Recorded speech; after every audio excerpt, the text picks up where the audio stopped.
A long time ago during the Renaissance back in Italy, there was an artist by the name of Leonardo da Vinci. Da Vinci was an artist, he was also an inventor, and kind of an engineer for his time. But he did thousands and thousands of portraits of people, and he discovered through his sketches the theory of proportions. And that's the introduction to portraiture, is what I'm about to teach you right now, is proportions.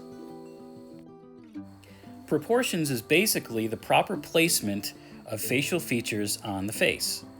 Let's start with the shape of the skull. The top of the skull is kind of a rounded ball shape, and the jaw down below is more kind of squared off. We're going to find the median line here, and I'm going to sketch in where the eye socket would go. It's almost in the shape of some aviator sunglasses, and I'll shadow those in. Also the nose. Your nose is mostly made of cartilage. So in a skull, you don't see the nose, you see the opening into the sinuses. I just drew these zygomatic arches, those are your cheekbones, and I'm coloring in or drawing in the teeth, where the teeth would go.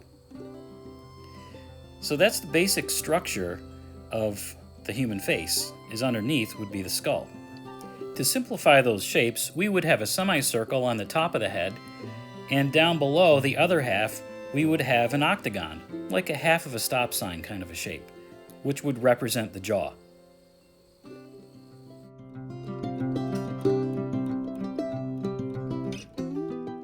Now let me do a sketch of somebody who maybe doesn't have too much experience with proportions.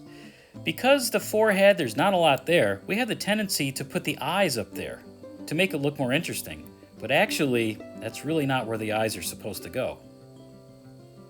It's an okay looking face, but it's really not in proportion. Through Da Vinci's thousands of sketches, he discovered the theory of proportions. So I'm going to draw a bigger face. At the top of the head, I'm going to draw a little dot, and at the bottom of the chin, another little dot. If you connected those two dots, the length from the top of your head to the bottom of the chin is about 9 inches.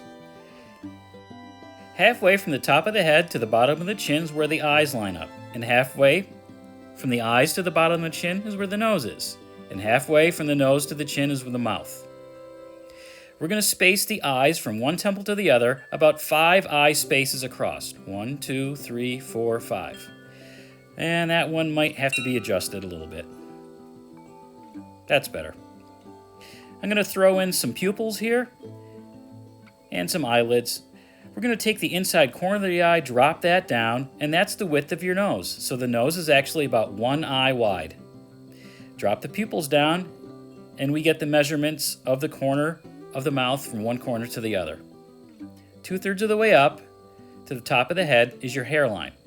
The ears are attached at the pupil and the bottom of the nose.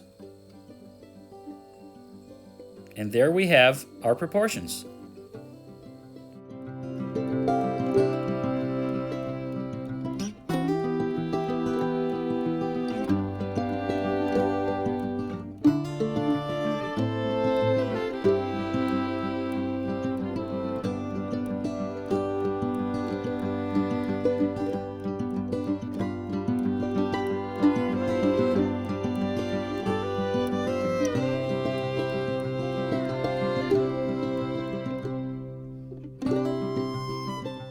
So let's review this a little slower.